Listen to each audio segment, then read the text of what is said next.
apartment 5B.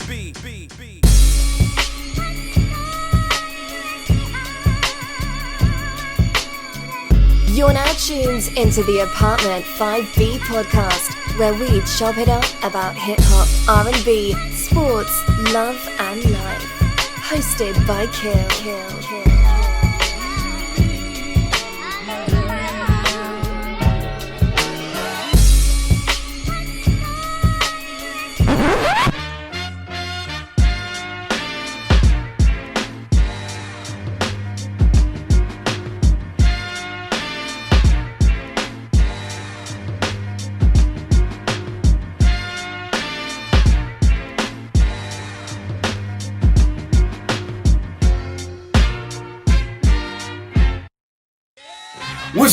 What's good? You are tuning to Apartment 5B, hosted by your man Kill and my good brother Eb down there. What's going on, good brother? Peace. How are you? I'm doing well. How about yourself? Everything is great. Yo, we got one of my favorite MCs walking the planet Earth. Favorite people. The youngest soul brother, the owner of, let me reach over here and get this, because I always keep it on deck. I know it's a million bootleg versions, but this is the one I got. The owner of the I album, you know what I mean? Like classic. Mm-hmm. You know, we did a show at 5B where we talked about shelved albums that got shelved in the 90s. And if they would have came out when they were supposed to come out and did what they were supposed to do, to me, in my humble opinion, this man would be a household name. You know what I mean? Thank you, bro.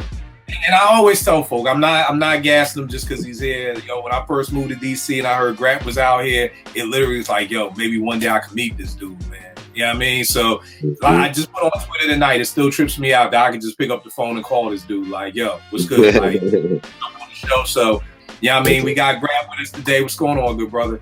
I'm good, y'all, man. Enough respect, Kill. I appreciate the love all the time, man. Thank you, brother, for real. Like, real talk. Thank you.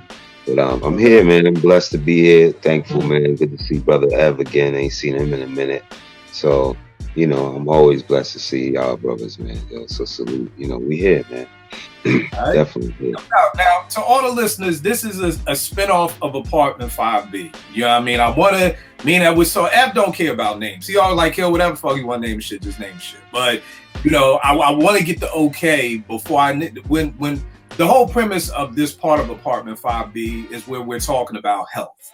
You know what I mean? And we're talking about, because here's the fact of life is, if you're blessed to continue to live and you're blessed to continue to age, you are going to have health issues. You know, that's just like, that's not even a if and a but. You are going to have health issues. And it's something that I've always felt strongly about, because I've always been on the timeline with Twitter open about my issues with fibromyalgia and hypothyroidism and sleep apnea. So, you know, when Eb and I thought about the show, it was kind of like, yo, I want to call it Expensive Jeans, like that Fonte song, but I want to give Fonte's approval, you know what I mean? And I don't want to just be like, like A said, a sign on the door, no biting allowed, you know what I mean? So until I can get Tay's approval for that, we just gonna keep it here, you know. But this show is gonna be about 90% health. We're gonna always get some music talk involved, because, you know, we're talking with an MC, we're talking with a dancer, we're talking with a performer. So, you know, we're gonna talk about it, but, you know, so please don't tune us out, because maybe this message may not be for you right now, it may be for you a year from now. It may not be for you. It may be for a cousin, it may be for an aunt, maybe for an uncle, mom, dad, a neighbor, a homeboy, a homegirl, you know. So you never know who this message is for. So like my pastor would say in church, don't tune me out. You know, married folk, the single folk, don't tune me out, because maybe one day you will be married, or one day this message could help somebody else. So please don't tune us out. Tune in. Ed, what about you? Why was this a passion project for you? Well, I mean, one of the reasons were growing up in a household. My pops had sickle cell, and he succumbed to sickle cell complications in his 50s, which for most people are like, oh, that's young, but for sickle cell, that's actually old. So we were able to be with him for a long period of time. But just going through that time period, one thing I've learned, unfortunately, in our culture, the culture and our parents' culture, now I think our culture is changing a little bit, a lot of times things are kept quiet. You know, we don't talk about our issues as much. We don't talk about our health concerns as much.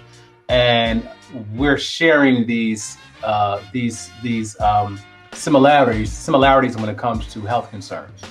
And a lot of times we don't know it because nobody wants to talk about it, because it's almost like a hush, hush, hush kind of thing. And that's one thing that I peeped in my family. And then, you know, starting to dig and ask questions, and then, you know, talking to brothers that I know and sisters that I know. And I'm saying that, you know, these concerns are actually in our age group right now. This is what's happening in this moment. So I just felt it was important for us to really get together as people to really just talk about it. I mean, sometimes you got to take, in order to do the knowledge, you got to take the fear out of it. And if you take the fear out of it, then we actually get a better understanding of what it is that we're looking at, what it is that we're dealing with.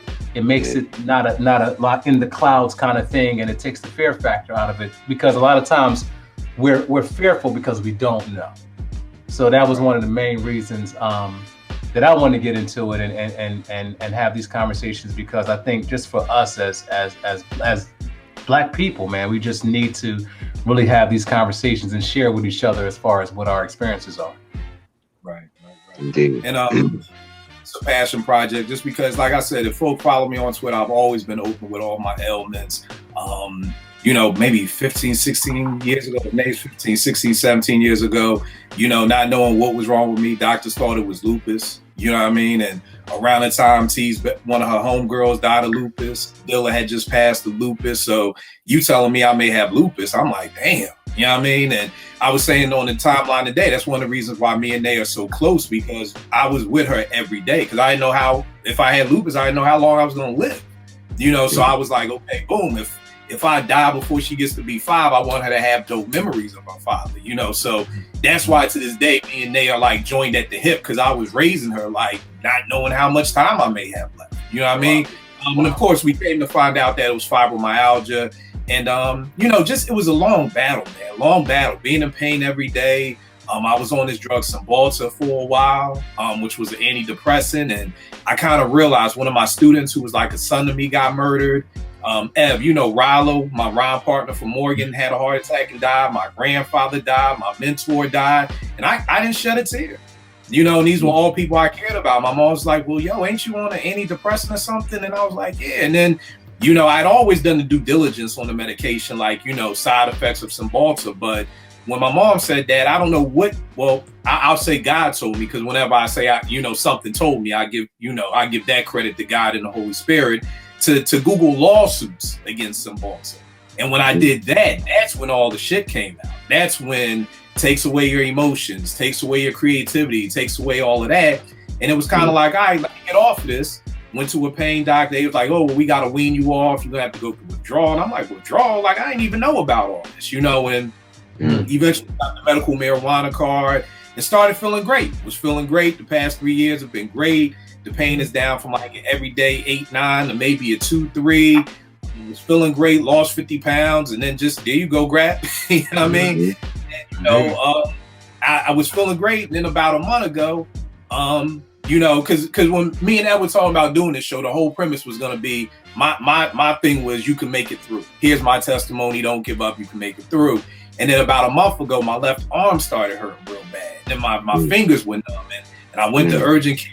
You know, they said maybe it's a stroke, maybe it's a heart attack. They did all the tests. Long story short, come to find out I got scoliosis. You know what I mean?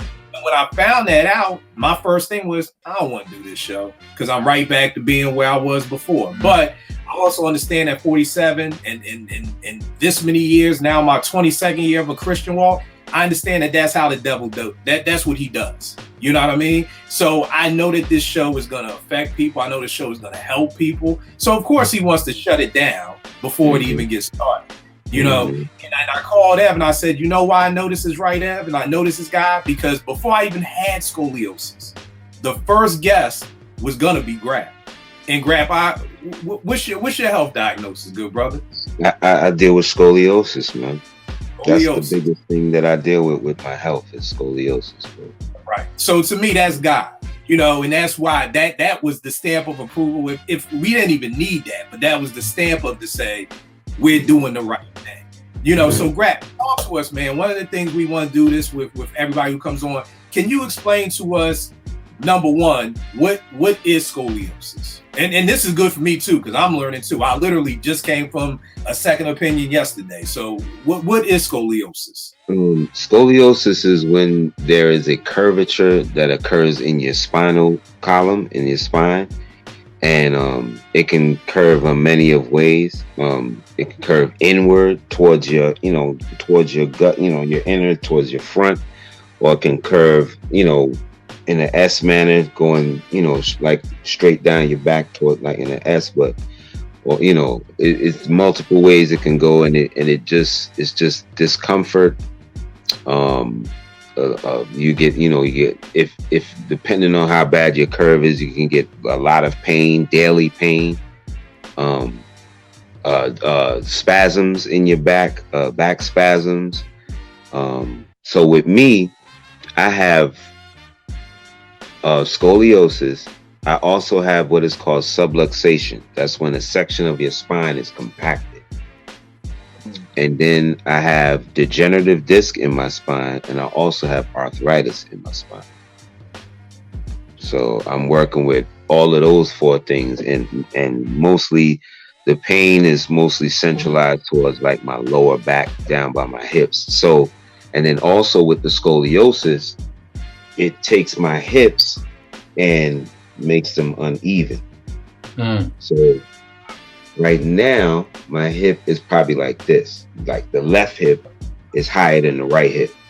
So what it does, it causes my right knee to get weak and like pain. If I like right now, I can't really dance the way I want to dance. That's the biggest issue for me right now, is I can't get my steps in the way I used to.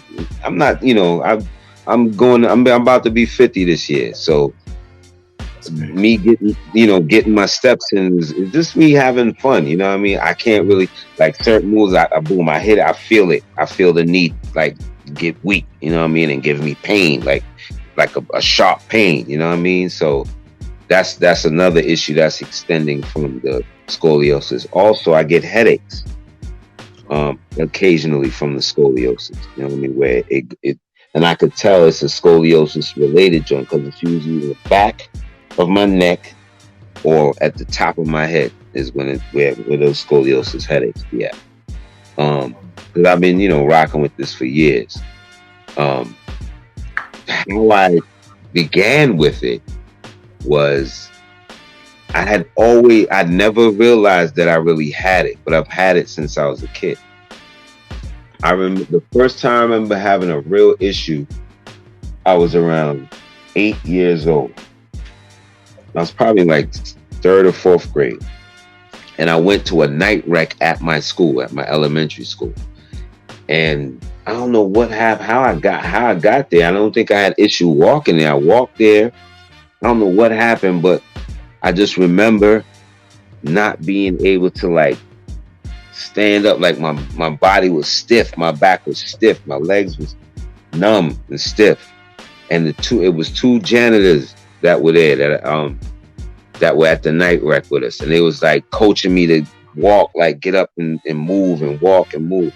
And they got me back, like they worked me out and got me back to where I could walk back home.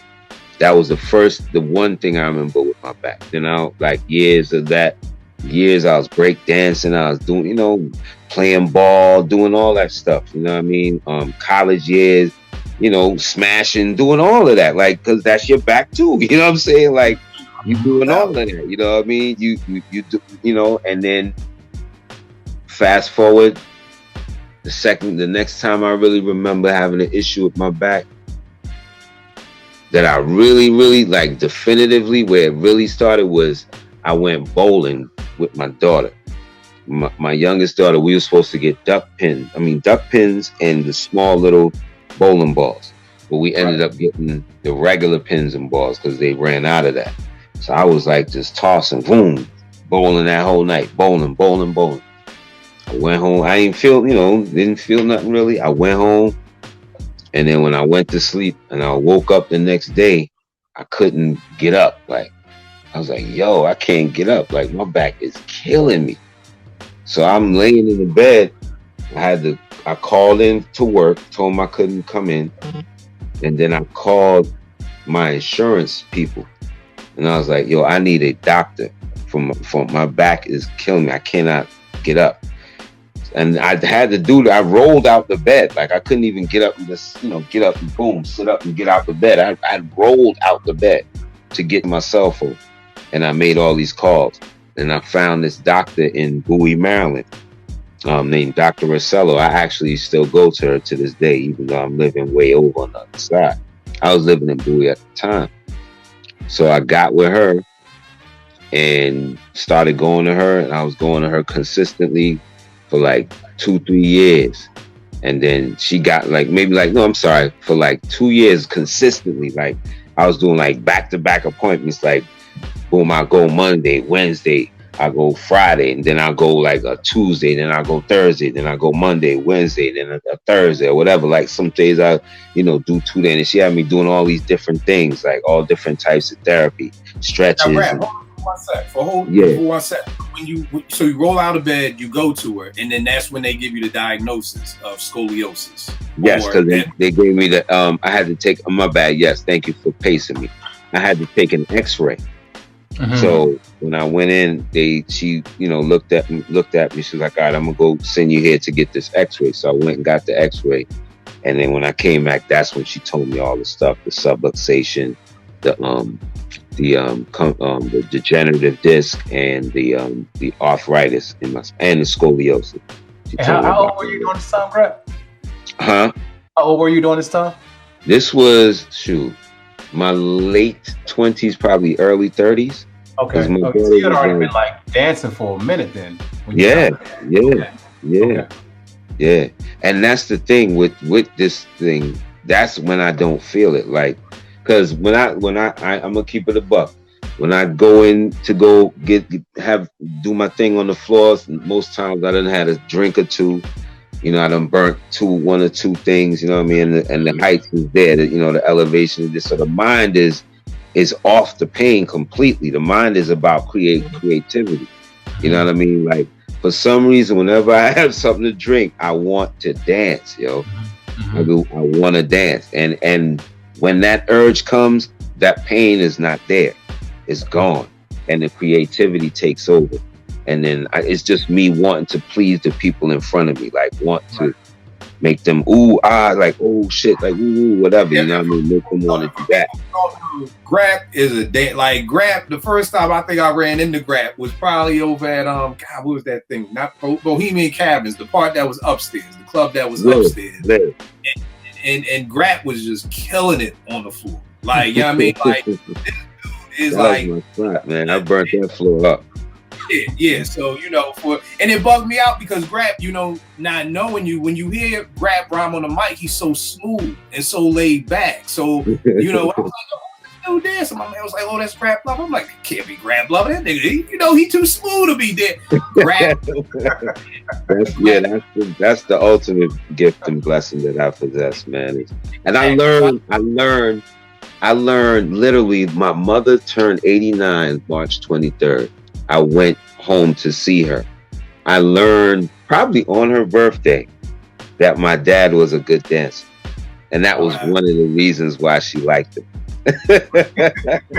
So I was like, what? For real? She's like, yeah, he because my sister asked, like, Mommy, didn't you say that because one of the reasons why you like Dad because he was a good dancer? She was like, mm-hmm.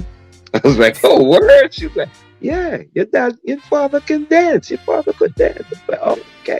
So that's where I got it from. She's like, yeah. Right. So yeah. I just want folks to understand because a lot of times with these health issues, it affects what you love doing the most. Indeed. You know what I mean? Indeed. So, I want people to understand that, like, yo, dancing is this man's like first. This is his love. Yeah. You know what I mean?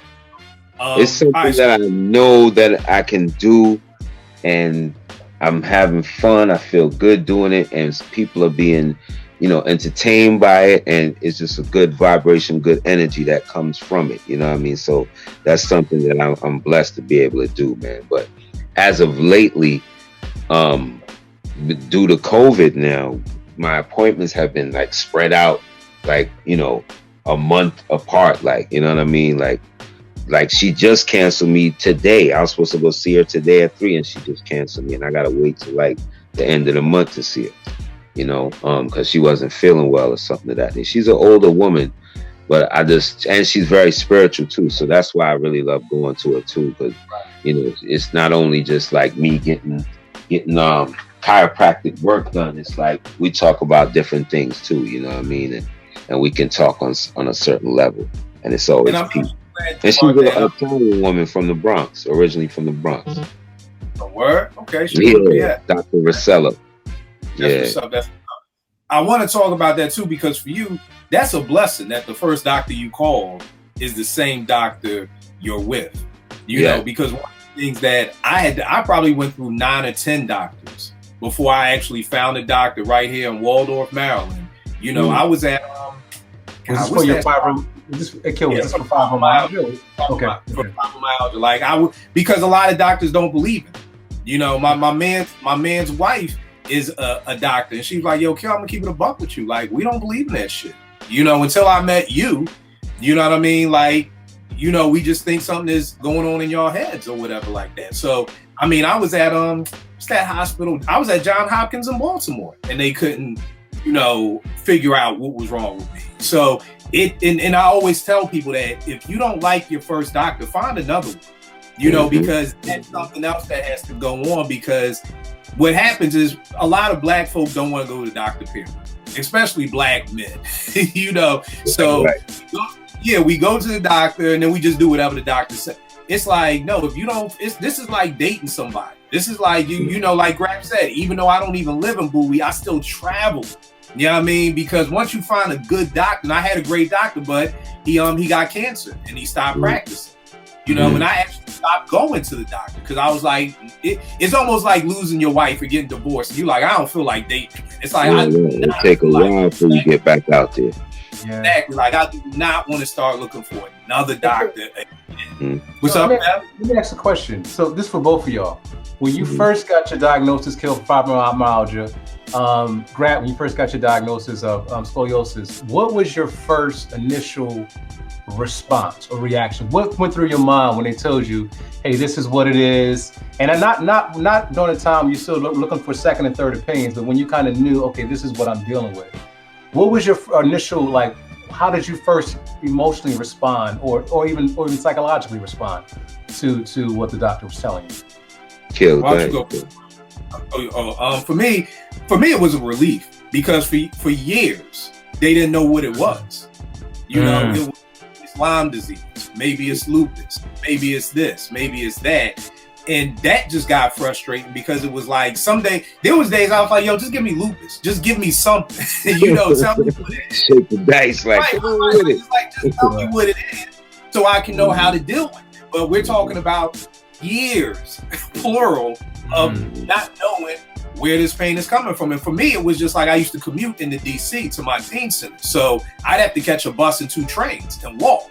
And then just eventually I found myself like, yo, I can't stand up for like long periods of time no more. Like, what's wrong? You know what I mean? And at the time we only had one car, and T was driving. And then like, she was like, well, I'll catch the bus and you take the car, because something like, you can't even stand up. You know, so that's kind of what got me like saying, okay, something is wrong. And like I said, I was at Johns Hopkins. They was giving me tests. Like, they gave me some tests where like they put needles in me to shock my nerves to see if the nerves was working. And you know, Johns Hopkins is like, we don't know. You know what I mean? And so, like I said, it was a doctor out here in Waldorf, Maryland, who literally just did a couple of pressure points on me and was like, you got fibromyalgia. Like, it literally was like that. You know what I mean? And like Grap, like you said with your doctor, my doctor is totally against medicine. He's totally against putting you on drugs, because he's like, look, bro, once I put you on this, you're going to be on it for the rest of your life. You know, and my doctor's philosophy was with fibromyalgia, that it's not a disease, it's a symptom of other things being wrong. So in his mind, it was your vitamin D being off, your sleep being off, your thyroid levels being off, and your hormone levels being off. And this is all before he even knew anything about me. We started doing tests on all those things, and all 4 of those things were off. So he was like, okay, let's work these things out. So took a sleep study, found out I had sleep apnea. Okay, boom, let's get you on a CPAP or a BiPAP. That's the first thing we're gonna do. Your vitamin D is down. Let's get that up. Okay, your testosterone is low. Let's get that up. Your thyroids are off. So it was always trying to figure out like what that is, but most doctors aren't thinking that way. Most doctors, that's why when I stopped going to him, and because truth be told, I gave up. I was like, look, I've been in this pain my whole life. Maybe this is just what God has for me. And I kind of gave up, especially when he stopped practicing, because I was like, I'm not going back out here. And one day how old were you when you got when I got diagnosed? I was probably what am I, 47 now? This is where I suck with math. Nay's 15, so I guess 15 years ago. So I guess I was about 30, if that, 31, 32. Okay. So for you, it was a sense of relief by knowing what it was. Just knowing what. Guessing. Yeah. Okay. Because now we can at least try to solve it. You know, right. It's like you take your car to the mechanic and they don't. I used to have this old Corolla back in the day from Lincoln. My mom's gave it to me, and it would just sometimes not start. Like, you know what I mean? And you'd be at the mall and the car just wouldn't start, and then you give it like 30 minutes and then it would just start up. By the time you call AAA, by the time they get there, the car would start, and nobody could ever diagnose what was wrong with this car. You know what I mean? So until you get the diagnosis, you can't fix it. So that's what it was with me and Fiber. What about you, Grap? What was your first thought? For me, it was like, oh, okay, that's what that was back then, and and that's what it connected things for me, like the diagnosis. And then it was like, okay, same thing with Kill. Like Kill said, it just was like, okay, boom, now I know what I'm working with.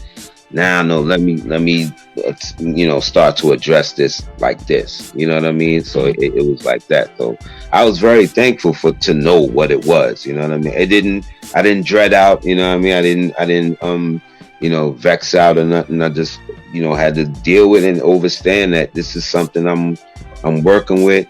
It's not completely debilitating. I give thanks to the Most High. I can walk.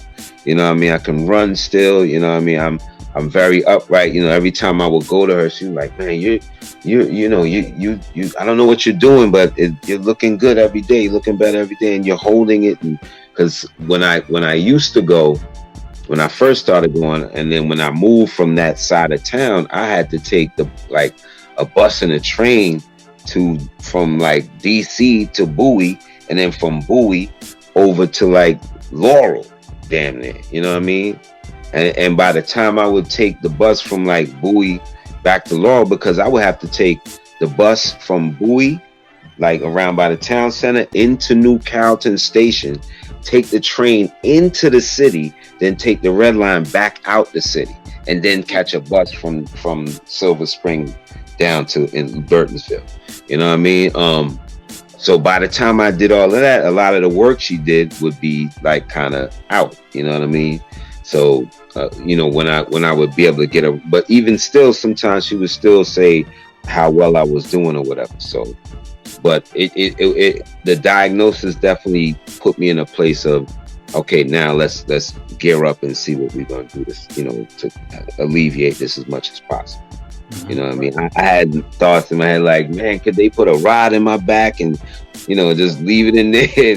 And so my daughter just come straight with the rod, and I'll just be walking around upright and, looking like Hercules, like black, brother man hurt, you know what I mean? So, I just think of things like that. Can they do that? And, but then as you learn more, you learn, okay, you got to, it's just a body thing. You got to keep working with the body to train the body to bring it back to its original state. You know what I mean? And then I was going 2 years straight. Then I stopped, and then kind of everything kind of, went back, and then was going. Then COVID hit, and that, brought everything back, and the appointments started getting wider and wider. So here I am right now. Go ahead. I'm sorry. Because we're talking about going to physical therapy. So is that the first? What was her first? I guess this is what we're gonna do. I know for me, when I went to one pain doctor, they were like, we're gonna start you on the back injections. And for me, I was like, nah, I ain't fucking with y'all, because y'all first, it wasn't physical therapy, it wasn't acupuncture, it wasn't any of these things. Your first go-to, without even seeing an MRI, let's go to these back injections. So I went to a second opinion. So what was, for your doctor, what was her first like order of business? This is what we're gonna do to help the crowd. The first order of business for her was to loosen the muscles around the spine. So it was like electric therapy, you know what I mean, on my back, and also so that she can adjust the spine, you know what I mean, because it's hard to adjust the spine when the muscles around it are tight. Right. Yeah. You know what I mean, because the muscles are demanding it to be in that contorted position, whereas where if you have relaxed muscles, you can work with the bone and basically like work it back into its original position. You know what I mean? So we did a lot of she would crack my neck, put my leg over one leg over the other, and crack my hip, my back, my lower back, put a crack in that, do different things like, do the press crack, different cracks and stuff on me. And then after she does that, she'll do the electric therapy. And then sometimes she would even put KT tape on my back, you know what I mean, tape my back up, stuff like that. So, but the first thing was like getting those muscles to training those muscles to work with them in the adjustment phase, an adjustment process, excuse me. Uh-huh. And that's dope that you can have a doctor who does that, because my doctor's like, okay, well, here's a referral to a physical therapist. Like, now you got to go see somebody else to get that done. So that's a blessing that your doctor can do that in office for you. Mm-hmm. And as of lately, she has been recommending me to PT, so I do need to find a PT spot. And I think it's because she's not, I don't know, she's getting older, you know what I mean? So she may not feel like she can crack folks the way she used to or whatever. So, right. But she did recommend me for PT as of lately, so I'm looking for that now. I might try this ATI and Laurel and see what they're talking about. So, Q, quick question for you. So, after dealing with fibromyalgia for so many years, you and I having this conversation about doing this particular type of show, finding out that now this is scoliosis diagnosis that's on the table. Where are you sitting? Because I know this is pretty recent that this diagnosis came through.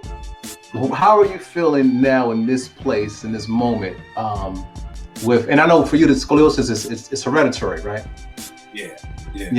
So what is your place now in this moment, trying to, all right, I got this, I'm dealing with that, now I got to deal with this thing over here. Where is your psych? Because I know you're a big broad to me, but I know you do so much for so many people. How are you feeling now in this moment? Like, now I got another thing I got to juggle. You know what, Ev? I'll keep it a buck. I feel fucked up, man. Like, I'll keep it a buck.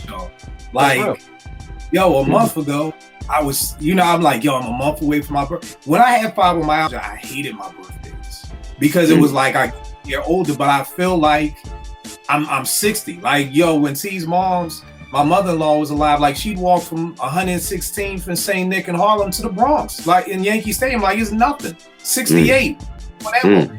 I'm like, Mommy, I can't walk from 116th to 125th Street without being in pain. So I never looked forward to my birthdays because it was just like, I'm getting old. We don't know enough about fibromyalgia. Is this gonna get worse? You know what I mean? Like, the average dude, you lose your job, fuck it, I go do construction. I can't even stand up all day. So what am I gonna do? So were you gonna say something, Grap? Yeah, I just wanted to ask, can you explain to me what exactly fibromyalgia is? Basically, it's like the nerves, the joints, and the muscles. So wherever you have joints, so in your fingers, in your wrists, and so wherever there's a joint, there's pain. Like, people probably never peep, but if I'm doing a beat video, y'all always will see me like rubbing my hands. It's like I'm massaging my hands. You know what I mean? Or the best way, my doctor said, the best way to explain fibromyalgia to somebody is this: you feel like you got the flu every day of your life. Damn. Those body aches every day of your life. Or if you're talking to a woman, you feel like you're 9 months pregnant every day of your life. And if you have the flu, all you want to do is sit in the bed. If you're 9 months pregnant, all you want to do is be off your feet, but you still got to go to work. I still got to catch buses in the train and walk 4 blocks, you know, and be there on time. You know what I mean? So, you know, when you wake up in the morning, I would always say it's almost like feeling like you the Tin Man in the Wiz.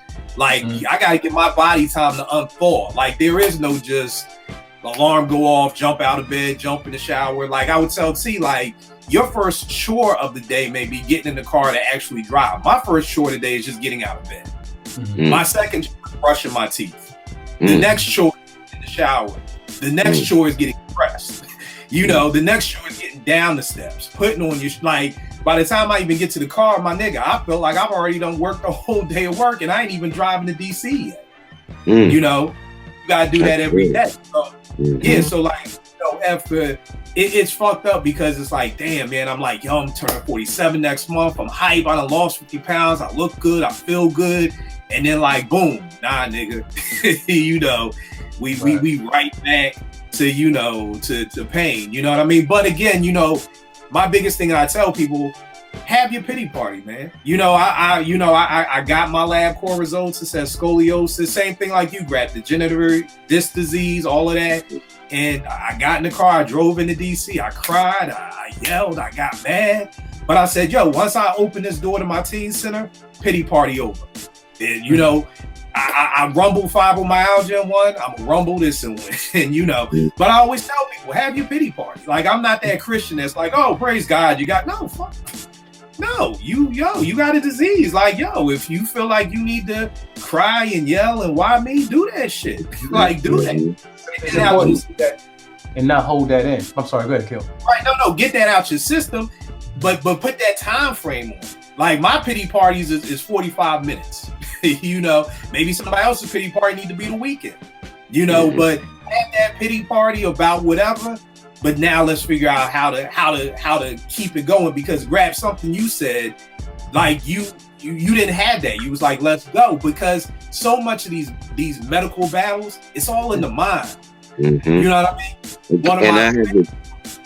And I had to think that, yo, all this time I had been, like you said, Ev, I've been dancing, I've been playing ball and doing, you know, like flying over cats in basketball. Like, you know, I'm not that nice with it, but I could jump really good. Like, you know what I mean? And I was jumping out the gym at one point, you know what I mean? And all of these things were happening, and no, you know, the diagnosis wasn't in my head at the time. So, you know what I mean? It's just that one incident really, I guess, woke up whatever was really going on, that bowling incident. And that's when I went and was told. And then from that point, I recognized it, you know what I mean? So sometimes, Kill, like you said, it's a lot of it is in your mind, you know what I mean? Like, a lot of it is really like learning how to empower your mind to block that out sometimes. You know what I mean? For me, sometimes it might be a spliff. You know what I mean? It might be something that I need to get a body high so that my body can feel at ease. You know what I mean? Like the muscles and things of that nature. You know, and then sometime it might be, man, let me just lay down for a minute, you know what I mean, and stretch, you know what I mean, and just, you know, stretch the back, you know what I mean, or, you know, or whatever. Like when I was taking the bus and train, I used to give up my seat with my back killing me, you know what I mean, but that elder need that seat, take that seat, you know what I mean, and, you know, the music, I had my music on my headphones, and I just dive into that, and wouldn't even, you know, think about whatever pain. I'd be rocking to whatever I got going on in my headphones, you know what I mean? And like dealing with the idea, yo, you gave that seat up. That's a good look, bro. Like, that's dope. You know what I mean? Just having that swirling with the music, and, you know, that cancels out the whatever pain I'm dealing with. You know what I mean? And that's just what the Most High gives us to work with. You know what I mean? So that's giving thanks all around, you know? So, yeah, man. I bring up a good point when we talk about the psychological aspect of it, and us being men, being family, being fathers, being husbands, being black men in America. A lot of times we are by default, we deal with a lot of our issues by ourselves. We'll just contemplate through it, we'll work through it, we'll figure out how to deal with the process. How do you psychologically, is there how are y'all handling or navigating just like the psychological process? Is there a support team that you have? Is it the family? Is it the homie? Like, is there anyone that you have, or is there anything that you do to help like kind of balance this thing with the mind and the body? Because the mind and the body is always interconnected. So how do y'all navigate that, or is it your art? Because we are all artists here. So does the art play a role in that as well? For me, it's definitely with the art piece. The dancing piece is what like is the remedy. You know what I mean? When I'm moving and I'm hitting the beat, rocking out, just having fun with it. That's when that vibe is not there. That pain is not there. Also, people.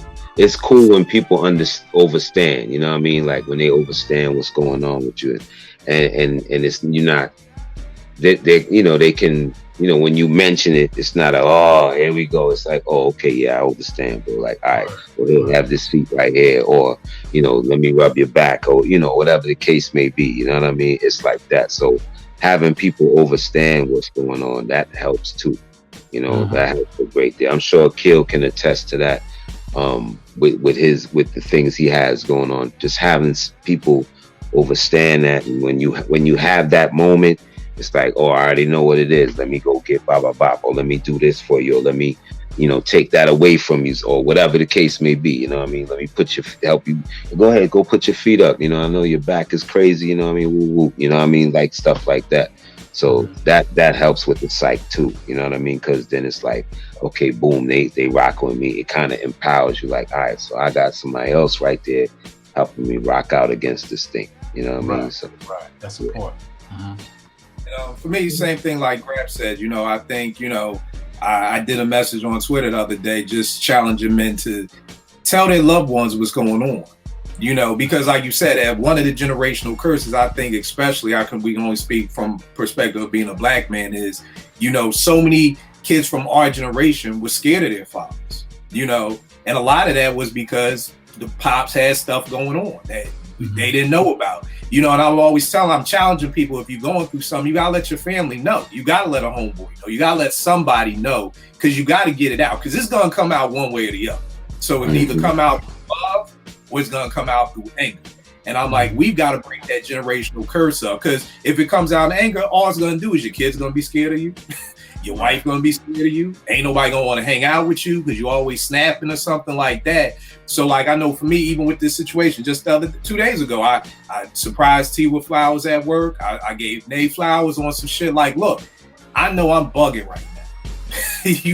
I got mood swings. I mean, literally, I could wake up on Saturday morning, ooh, beautiful day outside. Let's go out. By the time we get dressed, ready to go, I'm like, nah, I don't want to.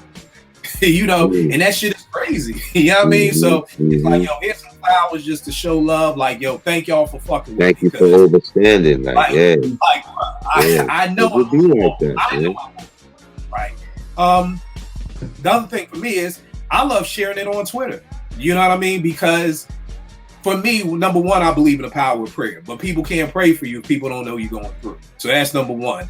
Number two, it gets it off my chest, because when you have health issues, that shit can weigh on you, and so it gets it off my chest. And number three, I want to help other people. You know what I mean? Half the majority of my DMs on Twitter is either about music or health. You know what I mean? It's your kill. My mom got diagnosed with fibromyalgia. Can I give her your number and y'all connect so y'all can chop it up about woo woo? Or the same way, like we said, one of the reasons why we wanted to do the show was because I built a dope music community on Twitter. I had no idea that so many people are like, yo, we met each other through you, or I met this person through you, and you the plug and all this. We need that for help. Because when I put out I had scoliosis, I probably got at least 16, 17 DMs from people telling me either I got it, my daughter got it, I had it, do this, do that. And it empowered me to now be able to go to the doctor. And when they say, well, we want to give you the back injection, I'm like, whoa, what about this? What about this? What about this? What about this? That's what I want. Prayerfully, that's what we want from this show, is that people now have a community. So God forbid, if you get diagnosed with lupus, you've got a lupus community. If you get diagnosed with something else, you have that community. So you can go and just know that you know, me and you used to always joke about, yo, we failed a test in high school. First thing I want to know, who else failed? Am I the only dumbass in the class? You know, the second time else failed, you feel good. Like, all right, it's me and you, cool. At least I wasn't the only one. So you don't want to, you feel sometimes like you're the only one going through these issues. You know what I mean? If we can build a community of people to kind of help and kind of feed off of each other, I think that's dope. So for me, that's kind of like what kind of helps me get through it, is that everybody knows. The hard part about having, I feel like, diseases like fibromyalgia or scoliosis with Grap is you see us and we look normal.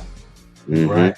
Yeah. So people forget, you know, we're not walking around with a cane. We're not walking around in pain. You know, I'm hosting these podcasts, moving and grooving like anything else. So people forget, you know, that you're in pain. So sometimes you kind of, especially people who aren't in your house, TNA ain't going to forget I'm in pain, you know, but the people who don't see me all the time, you know, somebody may hit me like, "Kill, when you coming to Philly?" Nigga, I can't drive 2 hours. Oh, my bad. You right, my bad. I forgot. You know what I mean? So sometimes just having to remind people that, yo, my nigga, yeah, I'm in pain every day. This is the flu every day. You know what I mean? So. Wow. Yeah. But tell me this, Grap, how do you still maneuver? Because you're still always out and about. You know what I mean? Before COVID, you're always in the spots in DC. You know, we always run into each other. You're still teaching each other. You know, how do you... I'm still working with kids, man. Like, when I worked at a school called Maya Angelou Public Charter School in DC, I remember one particular incident where I broke up a fight with some young ladies, and I went to the chiropractor that same day, and she laid me down on the joint and was like, "Oh my goodness." I was like, "Yo, what's wrong?" You know what I mean? I was like, "Yo, what's wrong?" She's like, "Oh my goodness." I was like, "What's wrong?" She's like, "What did you do today?" I was like, I broke up a fight between these two girls." She said, "I can tell." She said, "One of your legs is an inch shorter than the other right now." I said, wow. "What?" She was like, "Yeah, one of your legs is an inch shorter than the other one right now." I said, "Stop." She's like, "Yeah, you I don't know what you did, but," I was like, "Yeah, I broke the fight up. I had to wrestle one of them down." Like, it was crazy, man. So she, you know, it took her about it, you know, it took her that whole session to get me right, to get me back or whatever. But yeah, she had told me that, man. But I was still working, you know, even at the school that I'm at now, it's a hands-on school. You know what I mean? Like, literally you get trained in restraints and things of that nature. So, you know, when I did the big training to become an instructor, I got everything right up into this one particular thing that I couldn't do because I couldn't get my balance right because of my back.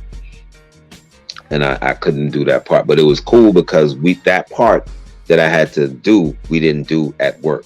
So I was good. Up, you know, I had passed all the way up to being an instructor. So I was able to be an instructor because there's a thing called supine where you lay a kid down a certain way and hold them, you know what I mean? And without being on their chest and all this other stuff. So I couldn't do it because I kept doing something wrong because I couldn't get my balance right because of my back. So, but you know, I'm still restraining kids and all of that stuff, man. They would call me like I was like the man in my school, like, you know what I mean? It was crazy. I'm like, yo, I'm 5'7", 5'8", 150. You know what I mean? Like, y'all calling me for 6'2", 200-pound kids, man. I'm like, yo, why am I? And it's a dude in there 6'7", 300 probably. You know what I mean? But I'm the one who they call. Like, yo, what's going on? Because I had also the power of the tongue where I can talk to them and bring them down. You know what I mean? So it was that, and it was but sometimes it would be physical. Sometimes I would invoke it, you know, like, nah, you need to get taught something real quick. You know what I mean? And let's go ahead and talk, you know what I mean? And we talk about it, and I'd be done had them restraints so crazy. They were like, listen, this is, and then we come out, and then, you know, I take them out, and then we talk right there. You know what I mean? Like, I love you, boom, boom. Yo, you got to get yourself together. You know what I mean? This is not how you treat a woman, or whatever the case, whatever it is going on. we address it. You know what I mean? Sometimes it's just verbal. You know what I mean? But the funny thing about that job, about my current place, is when I go in, Kill, my back tightens up to the point where I don't feel it. So it's almost like a preparation, a psychological preparation that my physical displays. So it's like, all right, get this steel, not so much steel because I'm working with babies, I know that part, but some parts you got to be like steel, you know what I mean? And when it hits like that, like my back, I can literally sometimes notice it. Most times it's just so tight, I don't even pay no attention, and then I'm working with the kid, whoop, whoop, doing whatever, and I don't even feel it, you know what I mean? But when I go in, it's like, I don't know if it's from just stress I got coming to the building, or damn, you know, I don't know what, or the unpredictable day, like what kid is gonna wild out today, you know what I mean? Whatever it is, it psychologically it comes in and it rips the spine, and it creates this tightness around my back to the point where I don't feel nothing. But then when I come home, it decompresses, and then I'll burn something or whatever, and then it'll decompress, and I'm like, oh wow, yeah. Okay, yeah. And then let me stretch, and let me, you know what I mean? Let me do what I need to do to kind of get it to chill out, you know what I mean? But yeah, at work, like go time, like a daggone transformer that came around my back, and like, oh shit, I don't feel nothing, man. I just be going. On that point, Grap, yeah. I think it's very interesting because you and Kill both work with kids, and since we started having our conversation today, there's nothing that came. There's nothing. It doesn't sound like y'all came to a point in your career where like, I don't want to work with kids no more because I got to deal with this physical ability that I'm trying to work through. What makes y'all two brothers? Because I think that's something that's so powerful that you can have these things that are affecting your body so much, but you haven't changed your position or changed your focus to the youth. So what makes y'all, you know, dealing with what you're dealing with on a daily basis, still say, yo, I'm still gonna be there for them kids? Kill, I'll let you rock on, bro. I mean, to be honest, I think that's just my calling, bro. You know, I mean, like Grap said, like I just turned 47. You know, we almost 50 up in here, so it's kind of just like, that's my calling. That's what I'm good at. Like Grap said, you know, I'm blessed to have, you know, the mouth to be able to calm them down and to be able to say the right things to them. And, you know, so I just feel like, and even at this point, even with my health issues, because trust me, there was plenty of years, again, you know, years that, God, why me? What did I do? You know what I mean? What, you know, to feel like, I mean, again, when people out there watching, who wants to get up and go to work if you got the flu? Nobody. And I got to get up and go to work every day. You know, that's what told me real early on. Don't nobody give a fuck. And what I mean by that is Bank of America don't give a fuck if I got fibromyalgia. Nissan don't give a fuck. Smecco don't give a fuck. Nobody care. Don't nobody care. None of them people, yo. No Comcast. I don't get no discount. I don't get nothing.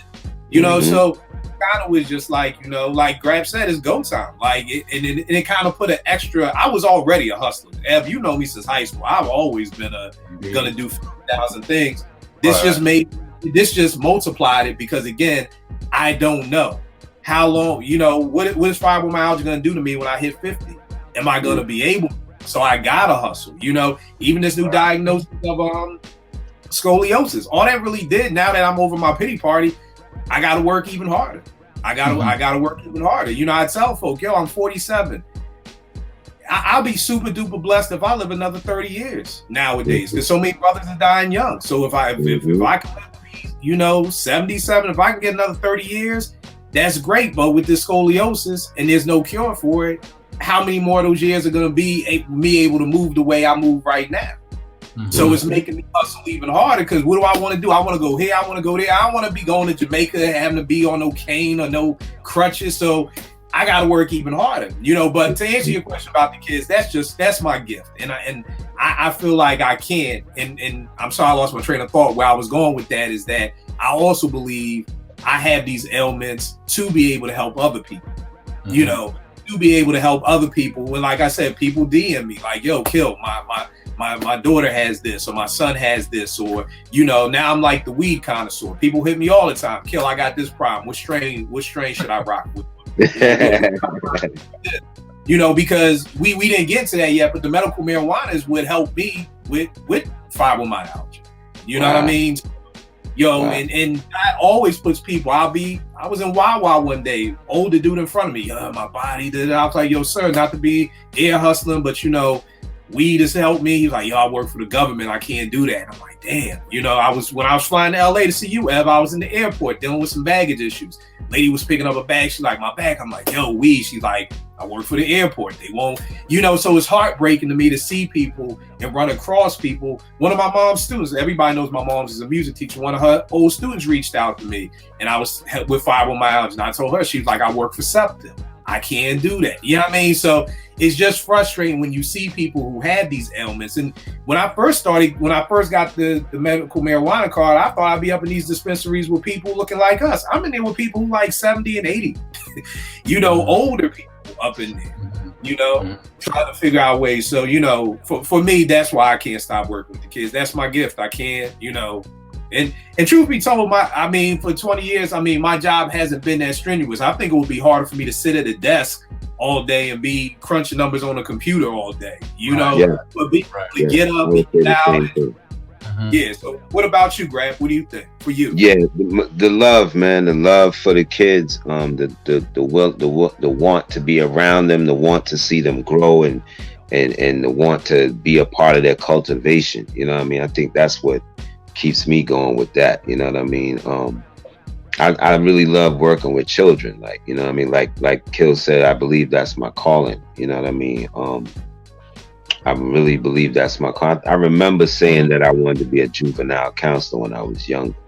You know what I mean? I never said I wanted to be a star or none of that, or actor, none of that. I said I wanted to be a juvenile counselor. You know what I mean? So I knew that I wanted to help children, help younger people. You know what I mean? I just love it, man.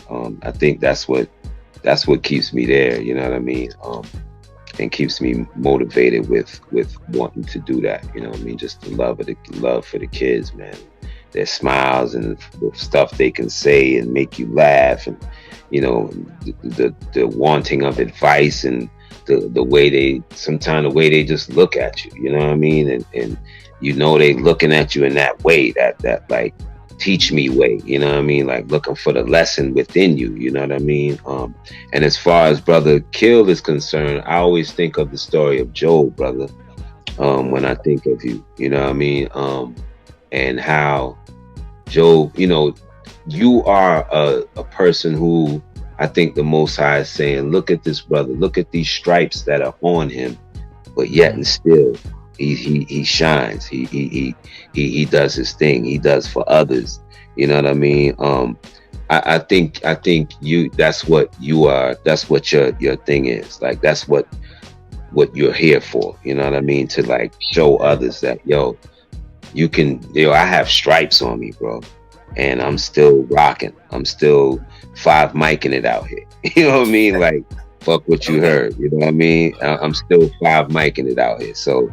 You the photo shoots, you wouldn't even think, you know what I mean? You load down, you wouldn't even think this brother's in full pain right there, taking that picture right there, like load out, fly as fuck, you know what I mean? But that's what he's showing you. He's showing you like through these trials, these tribulations, you still are supposed to represent the greatness, that you are. And that's what the Most High is. Like you represent that to the fullness. Like you still supposed to, you know what I mean? So even with the things I deal with, like mentally, physically, you know what I mean?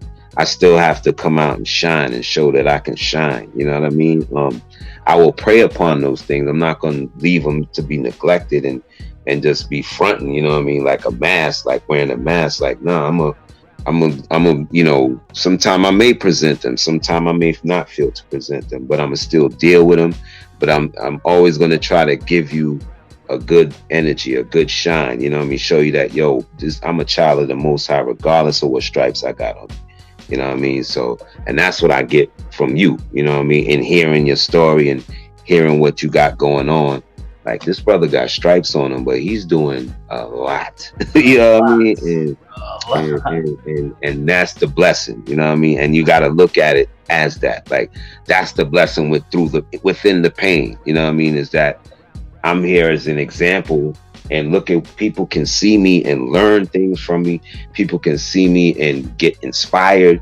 People can see me and ask questions and get information, you know what I mean? So that's what I'm here for, you know what I mean? So big salute to you, King. Always look where we are. We're on something that you decided to make happen and said, yo, this needs to happen because we need to talk about this, because there are people out here who need to hear this and need to get this information. So, you know, God salute, yo. I gotta second that myself, man. Just knowing you kill as a brother.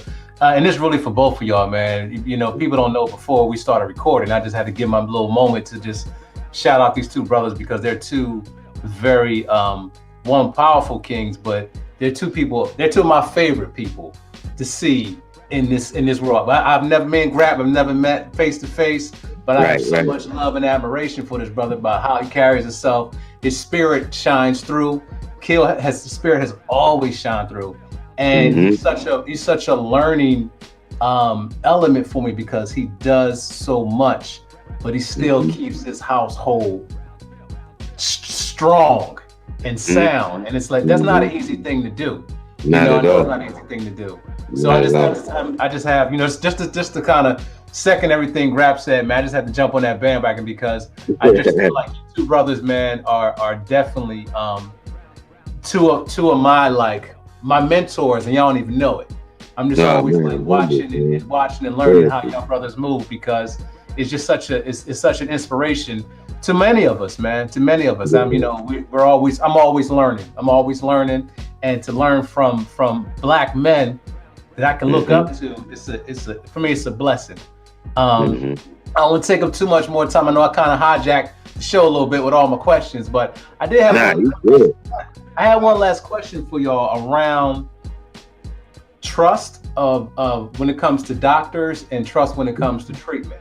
How did y'all find that navigating through some of the hurdles and the things that you have to navigate through? Grap? With me, man, it was crazy, like, cause like I had told Kill, I like we had talked earlier, I had found her, and when I found her, man, it was just amazing. It was a thing where it was a perfect fit, man. And I like, because I think the part of it was I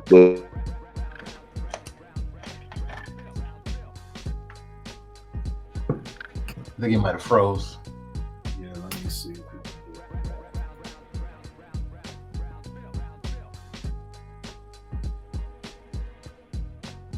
He may. her and what she fed.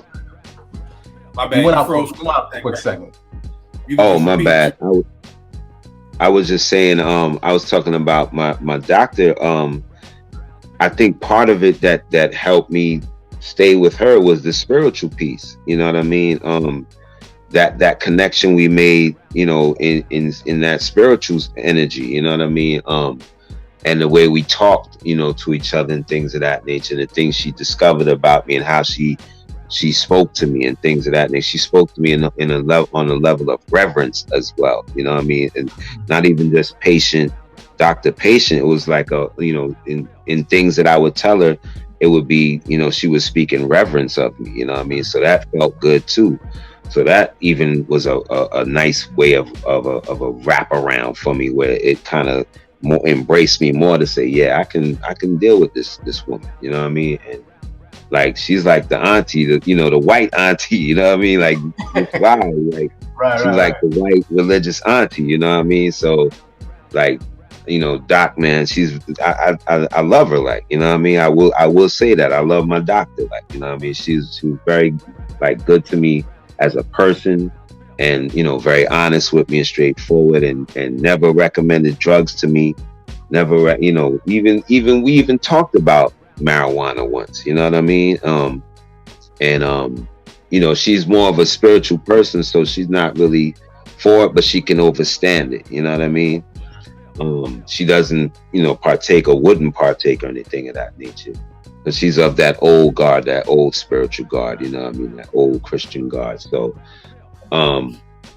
she overstands, you know what I mean? But yeah, but I think that's a part of it, man, was like that spiritual connection we had, you know what I mean? I think that helped solidify me staying there. Because I did go to another chiropractor right here around my way. And I went like 3 times and I didn't like it. You know what I mean? As soon as I went in there, it was like real, hey, how you doing? Okay, go in the back room. All right, put me on the machine. I'm all right, you out. And then when I got there, they had a substitute chiropractor in there. This big white guy, man. And he was like pressing me out. And, I was like, oh my God, he about to crack me in 6 places, bro. Like, and I ain't gonna be fixable. Like, what's going on? Right. Like, so, it was that energy. And then one time I got with the person who actually the place is named after. Her name is Dr. Block. I got with her and she's a 90s hip hop head. And I only got to get with her one time. And she, the treatment was pretty cool. We talked and everything and the treatment. And I was going to bring her a copy of the I&I album. And then I never got back with her. And then I just stopped going because I just didn't like, it was just like, nah, I don't feel like what I was getting in Bowie. So I was like, just chill and wait to see, what. And then Bowie opened back up, the office did. And then I started going back there. But then the appointments were being spread really far apart. So, but I mean, that's the lesson right there, Grap, that it was your first doctor. Like that's like marrying your first love. Like you ain't have to get out here and date 8, go through all the rigmarole. Right. Right. But everything that Grap said, like for people watching, like that's what you want from a doctor, especially once you find out there's something wrong. Like this ain't just your general practitioner and you just going for a physical. But once you find out something is wrong, you gotta find somebody who rocks with you.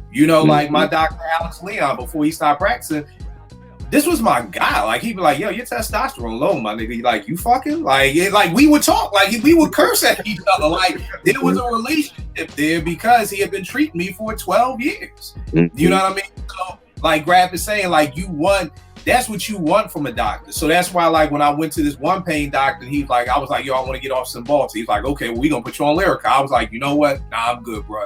I'm good. And I was like, I left, and I never went back. This crazy. Even with the spine, I went to when I was looking for a new pain doctor, I was like, make sure I'm not going to that address. I forgot the name, but I knew the address. I made this appointment, and they was like, yo, we already got you in the system. I'm like, I don't know how that is. Come to find out, that doctor just moved. So the doctor I went to, the first doctor I went to about the scoliosis was the same pain doctor, and I was like, I'm out. Again. Then it's like I found another doctor on Monday I went to who, was good. She like worked with me. And then here are the differences in these appointments. The first doctor, nurse practitioner, talked to me for about 5 minutes. Shorty straight up had an attitude. Like I'm already like, yo, you good? She's like, oh, it's just been a long day. You like my 15th patient of the day. And I eventually got her to kind of chill the fuck out. But I'm like, yo, you in a medical profession. Like, shorty, this is service, baby. You good. Right, you coming at me with an attitude and everything like that, and our 5-minute conversation said, okay, we give you the back injections. Oh, I'm about to get the COVID vaccine. Oh, well, we can't give you that if you're getting the vaccine, so you got to decide what you want to do. And I'm like, well, I'm getting the COVID, so she's like, well, just call us when you know what you want to do. And then I found another doctor, and that doctor's first appointment with her was 50 minutes, about 50 minutes. So it's just a difference in the doctor, of a 5-minute hurry up, get the fuck out the door, to a 50-minute where she's like, well, stand up. Patient. I don't care. Right. I don't care. Yo, you should be happy you still got a gig. It's people out here who don't got the gig. But, but the other doctor I went to, spend 50 minutes with me, bend over, can you move your leg this way, turn your knee, yo, does this hurt, does that hurt? So that's why I always implore people, like, don't just don't marry the first shorty you go out with. Like if you go to a doctor and the vibe don't feel right, don't stay. Get a second opinion. I know it, and trust me, I know it's time consuming. You don't feel like doing it, But again, I'm very goal oriented. If the goal is to fix the problem you have, you're gonna have to do some things that just don't come easy. You know what I mean? Prayerfully, I wish everybody had Grap's testimony that the first doctor I called was perfect. You know what I mean? Some people may have my testimony where they had to go through 8 doctors to find the right doctor. You know, but my thing is just, you know, do what you gotta do to find that right doctor too. And the other problem with pain management that I've learned about is that most doctors are taught 1 + 1 = 2. So you got a headache, take an aspirin, problem solved. When you have problems like scoliosis and things that aren't gonna get better, that there's not a cure for, and it's really just about pain management, a lot of doctors don't know about how to keep pain management. So it's just, let me put you on these drugs. You know, so, and crazy story. I went to that first doctor. They was like, yo, we'll give you this drug called gabapentin. I was like, bet. This was a Thursday. She's like, I'm going to call it into your pharmacy. Boom. Went to the pharmacy. Nothing got called in. Called the doctor's office. They closed. I'm like, damn. Called them first thing Friday morning. Like, yo, y'all ain't never called us in. Boom. We going to get that called in. Went back to my pharmacy. Still ain't here. Went to the office. Yo, my bad. All the doctors are gone for the day. It's the weekend. So you have to wait till Monday. And I came out the doctor's office pissed, called T like, yo, you know what? Let me change my mindset. Maybe I'm not supposed to be on this drug, you know, because right now I'm just pissed. So let me change my mindset. Somehow, somewhere, I guess somebody did call it in. Boom, got it on Twitter. Boom, finally got this drug. One of my people sent me up like, what drug you talking about? Gabapentin. He was like, yo, OG. Sent me an article from New York Times. He's like, wasn't you on that shit, Cymbalta? That's gabapentin in the same family as Cymbalta and Lyrica. Wow. So this is what I mean. Not to cut you off, Kel, but look how the Father was keeping you from it. Exactly. But that's why I said sometimes it's about how you have to change your perception. So instead of getting mad, I just said, well, maybe I'm not supposed to be on this. And then I started looking up gabapentin and lawsuits against gabapentin. And truth be told, y'all, these drugs ain't nothing different than what they sell out here on the fucking streets, my nigga. The same way if you watch The Wire, it was like, yo, string, the shit is whack. We'll change the name from red top to yellow top. Come to find out, gabapentin, they had lawsuits against it because it was under another name. So all they did was just change the name of the drug to gabapentin. And then it was the same premise. It was like, don't stop taking this drug immediately. Could call woo. That's the same thing with Cymbalta. That now you got to wean yourself off of. See, if you taking an aspirin every day and you decide I don't need to take this aspirin, you good. I don't want no drug that you gotta tell me how many you taking a day? 3? Okay, next week only take 2. The week after that, only take 1. The week after that, cut the pill in half and then just take it. I don't want to do none of that shit. That's some old. You know what I mean? So, so that's why I always implore people watching, if whatever your doctor wants to put you on, do lawsuits against that drug. Don't do side effects. Don't do lawsuits, because that's when you'll really figure out what it is, especially if you're dealing with a problem like fibromyalgia.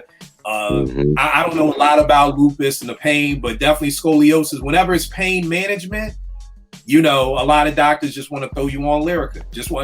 And it's funny, that same day, my pop texted me, yo, do you know anything about Lyrica?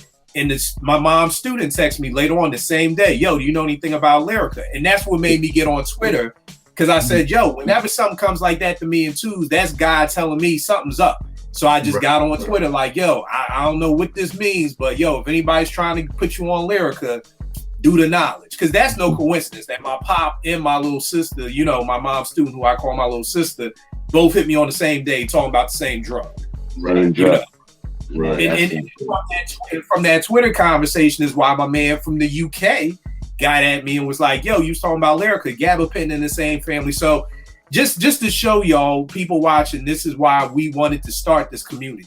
Because if it wasn't for the community, my man on Twitter, I would have never got that. I would have been on gabapentin. And the thing was, this article about gabapentin, Cymbalta, and Lyrica is most of these drugs never take your pain away.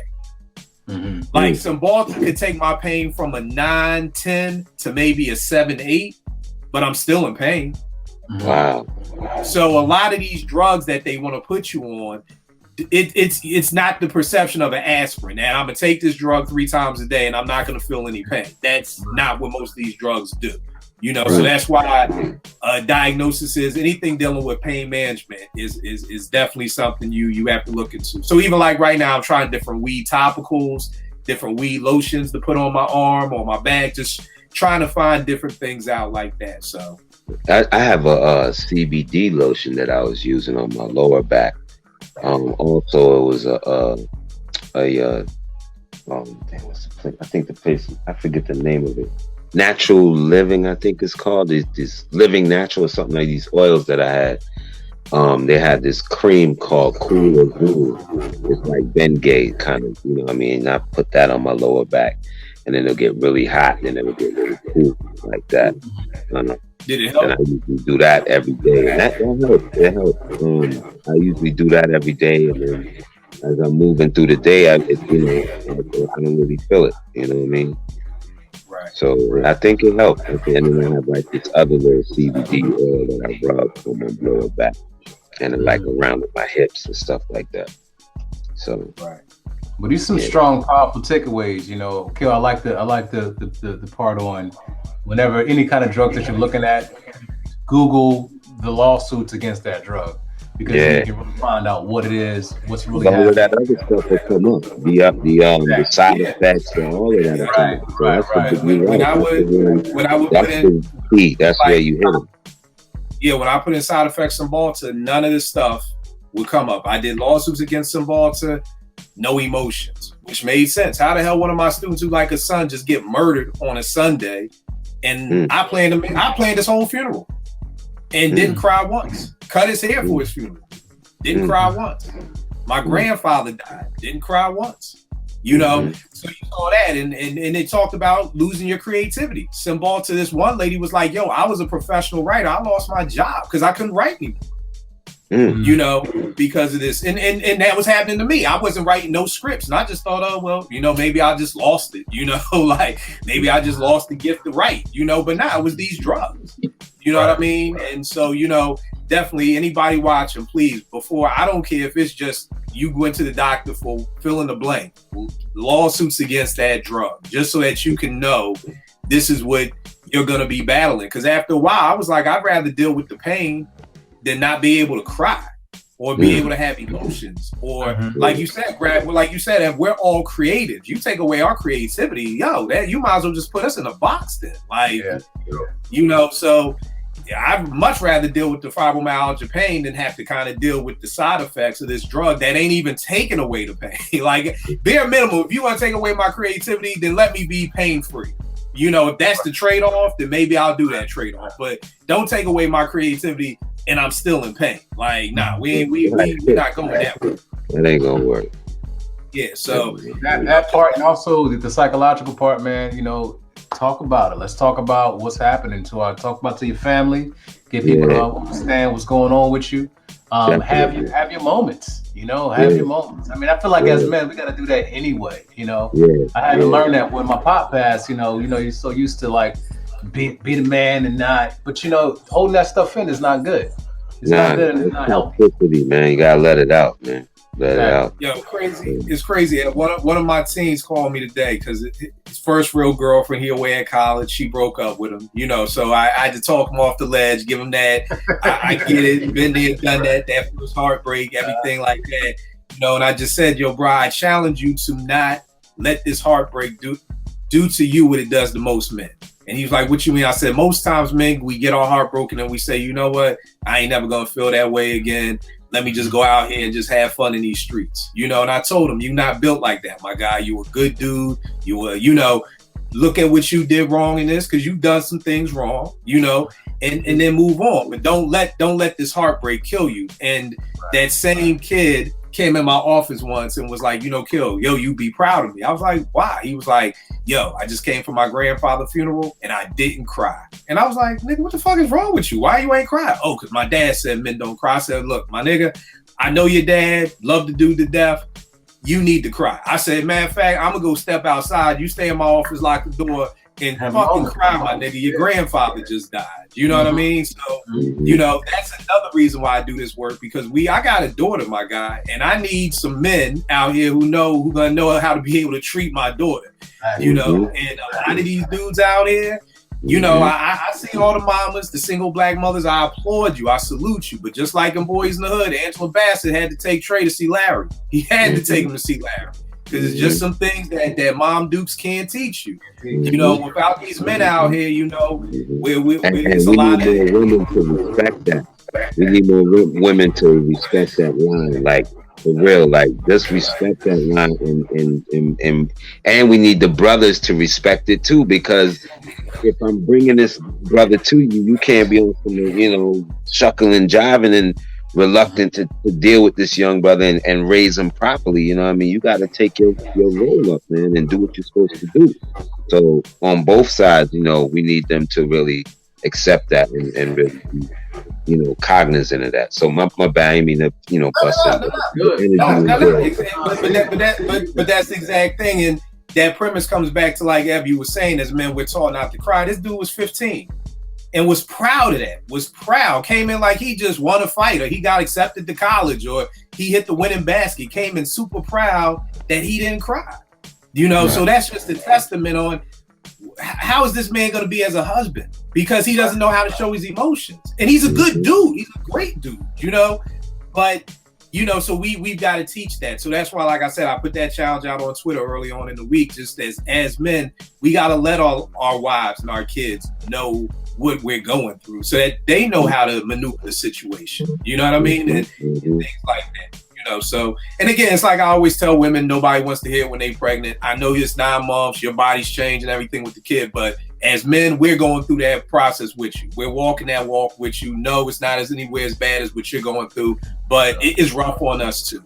So it's the same thing, you know, even myself, I've been guilty of like, T, what's wrong with you? I'm the one with the problem. But she's like, nigga, I love you. So it hurts me to see you like that. So we also have to understand that our loved ones are hurting along with us, even though we're the ones in pain, you know. And truth be told, I'd rather take the pain, because I'm not a great caregiver. People, you give me flowers, I appreciate y'all. I know my shortcomings. I am not a great caregiver, you know. So if it was like, Kill, would you rather be the caregiver or the person in pain? Oh, give me the pain. Give me the pain all day, because I already know I'm like, yo, what you need? Just leave me the fuck alone. Like I'm an easy patient. Just I don't need nothing, you know. So, but you know, just to say, yo, men, we gotta talk. We gotta go to the doctors. You know, with men, truth be told, yo, unless our dick falling off, like, or it ain't working, we ain't going to the doctor. Like, if we just keeping it a buck. Like, yo, I done had men tell me, yo, Kill, my whole arm is numb. What should I do? Nigga, go to the doctor. Yo, if you can't feel your arm, go to the doctor. It was hanging 2 inches lower than my whole shoulder, man. What should I do? Right.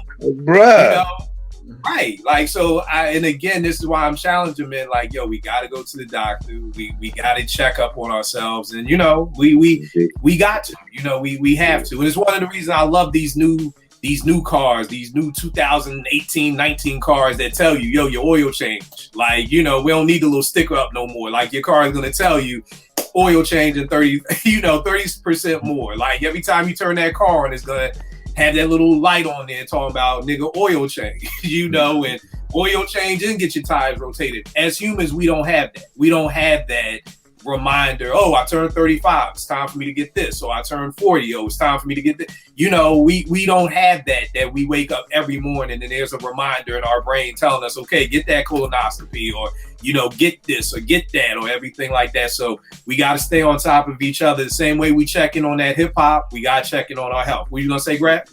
I just want to say I proudly can say I finally got my prostate checked. I'm good on that. The next step is to get the colonoscopy, and it's been good on everything on that too. But the prostate is good. It was an ill experience. It was quick, and, you know, and I'm a female doctor, so I felt comfortable, but I got it checked, and it's cool. She said it was Here's cool. The wild part, Grap. Another thing I had dealt with early in my 30s was prostatitis. So I've been getting prostate exams since my 30s. You know what I'm saying? Just dealing with that situation. And like you said, crazy uncomfortable. But again, y'all, I'm super goal oriented. If we want to live a long life, and to me, living a long life means for me to be healthy. I don't want to live a long life being, you know, stuck to a bed or can't get up or things like that. So to do that, we have to go to the doctor. I understand some dudes are like, yo, Kill, I'd rather not know. But the problem is you're going to find out one way or another, my brother. You're going to find out. So why not find out in a time where you can get things fixed and you can make changes and still continue to live a life? You're gonna find out when they tell you got 6 months to live. So you're trying to duck something that you're gonna have to rumble eventually. So why not do that? What are you gonna say, Grap? And I'll say this too, please manage your diet. Be mindful of what you put inside your body. It is very serious out here. Like, they are creating products to lessen your life.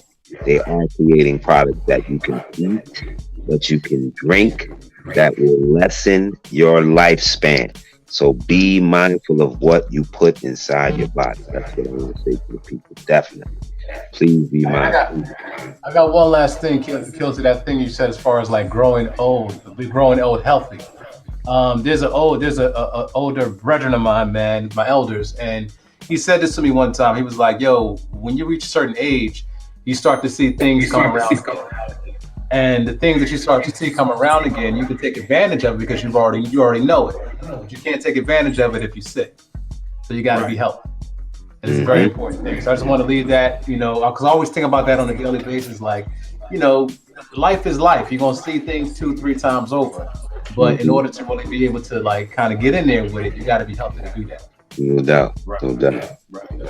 Grap, man, thank you for being our first guest, good brother. Nah, thank you, man. I appreciate it, man. It's dope, man. This is really dope. Like, this is what the people need to hear. They need to hear brothers discussing health and how it all connects everything. Like, how it's the ultimate wealth. You know what I mean? Like, you, dude, I'm sure it would be plenty of things behind you, plenty of those records you would give to.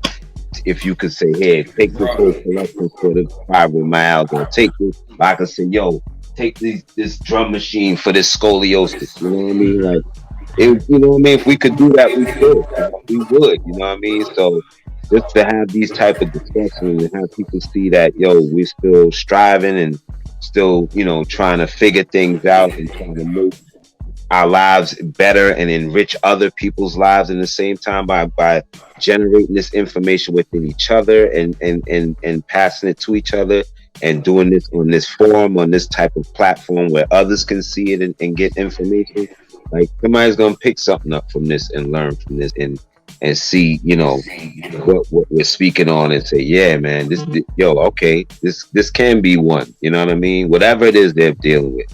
You know what I mean? It can be one. You know what I mean? Because the body is the Most High's greatest machine ever created. It's the greatest thing He ever created, is the human body, man. So it's still amazing people to this very day. It's still amazing people. So don't give up. You know what I mean? Me and you, we're not gonna give up, Kill. We're gonna keep it strong and keep our fight right. You know what I mean? For real. Yo, I want to say this real quick. I saw this on Twitter the other day, and this is just about, people procrastinating about anything in life. And for this, procrastinator going to the doctor and says, procrastination is the arrogant assumption that God owes you another opportunity to do what you already had time to do. Mm-hmm. And that just hit me. The arrogant assumption that God owes you another opportunity to do what you already had time to do. You feel like a sucker procrastinating if you look at it like that. Like, damn, this whole time I'm really playing the Most High. Like, I never wanted to play you, God. I always wanted to do it right by your hand. You know what I mean? Wow, that's powerful, brother. That's very powerful. Grap, let them know everything you got going on. The shirts, talk about the shirts. I got some shirts. Call them the BOMV shirts, Best of Mount Vernon. They are on the website humblemonarch.com/shop. That's my homie Roddy Rod. That's his website. I'm doing a guest appearance on there with the shirt. We went in on a collab type thing. So those shirts are right there on humblemonarch.com. He also has dope hoodies, built t-shirts, built hoodies. It says built on the front. On the back of the t-shirt, it says from the ground up. On the back, Humble Monarch logo on the side. With my joints, it's the names: Hev, Trouble T-Roy, Albie Shaw, G-Wiz, Eddie F, Pete, CL, myself, Robbo, Jeff Red, case. All the cats from the burning who rocked out. You know what I mean? My little, it got a little logo with my autograph on the side of the phone. You know what I mean? And they're $40 a whop on the website. If you could catch me on the street, I might give it to you for 30 if I got it on. So, you know what I mean? So that's what it is. What's the May 7th, I want people to kind of maybe keep an eyeball out. I may do something special on May 7th. May 7th represents the 25-year release of Fakin' Jack. It'll be 25 years on May 7th that record is Fakin' Jack. So, one of my favorite. And it's a Friday. I may do something special on some live stuff. So we'll figure it out. Word. So I can tell you again, one of my favorite Pete beats, one of my favorite videos, from one of my favorite albums. You know what I mean? Like, bro, I could talk about this album all day. Like I said, this is 5 mics, man. My favorite song, Grown Man Sport. I can play Grown Man Sport every day, all day, but everything to each his own. Step Up, Mind Over Matter, Center of Attention, man. We would bang this on 889 literally all the time, man. Think Twice. I mean, everything on here is just incredible, man. Just an incredible album, man. Incredible. Where can they get at you on social media? Just on Twitter, man. Have named me Grap. That's my Twitter handle. That's where I'm at. I do one social media at a time. And that's where I'm at. If come holler, say something good, whatever the case may be. If I can help you with information regarding scoliosis or any type of thing of that matter, you can hit me up for that too. You know what I mean? Serious inquiries only. Please don't clown. Don't play. I'm a grown man. I don't have time for the BS. You know what I mean? Right. So love and respect. Can you give your doctor's name again? Dr. Grace Rosello. She's located in Bowie, Maryland, in that big professional building. It's right off of 197, I believe that is. And I forget the cross street. I used to be able to walk to the doctors from where I live. So, but her name is Dr. Grace Rosello. Perfect, because what I want is prayerfully for this to one day become a place where people won't have to look, have to go through the dating system. You know what I mean? They won't have to go to 9 doctors. Like if you have scoliosis or pain management, boom, Grap has already kind of given you the open shot. And prayerfully, she's still practicing. And if not, maybe she could pass you off to somebody who she can co-sign, who has the same, mentality that she has. Because I'm telling y'all, finding a doctor is half the battle right there. Yeah. Know what I mean? That is half the battle. So prayerfully, I didn't realize that until I went to that other chiropractor. And I was like, man, I would have to rock with the owner of the spot every time because she did me the best. You know what I mean? She was the one who I liked the most out of everybody. You know what I mean? So, and I know I wouldn't be able to get that all the time. Whereas with Dr. Rosello, that's who you're dealing with. That he's the one. You know what I mean? So, yeah. So that would, that was the difference. Ev, what's everything that you're working on, good brother? Man, it's not important, man. Forget that shit. I'm here, man. It's not important. It's important. I'm doing sometimes I hate talking about it, and especially when we talk about, I feel like this is so much more important, but I'm working on a piece right now on it's a film and a theater piece. There's also a book. It's entitled Prophets, and it's talking about the journey of MCs and what this journey looks like when it comes to our political struggles, our societal struggles, just being it's really like taking the craft and looking at it as an art form and really making sure that people respect it as an art form. So that's one of the pieces that we're working on right now. That's the thing that's pretty much in heavy rotation. One of the reasons why I'm looking at it is because a lot of times our MCs are the philosophers of back in the day. But people don't want to look at it that way because it's hip hop or whatever the case may be. But it takes a lot for a person to sit and be able to write about what's going on in their environment. They're the historian. They're the like in X case, he was the preacher. In KRS-One's case, he's the teacher. So we have so many different people that emerge out of our society through the pen. You know, the pen is it's a beautiful do the pen and the mic. So, you know, I just want to really take time to really like look at this form because it is a form. It doesn't have to die because we turn 35.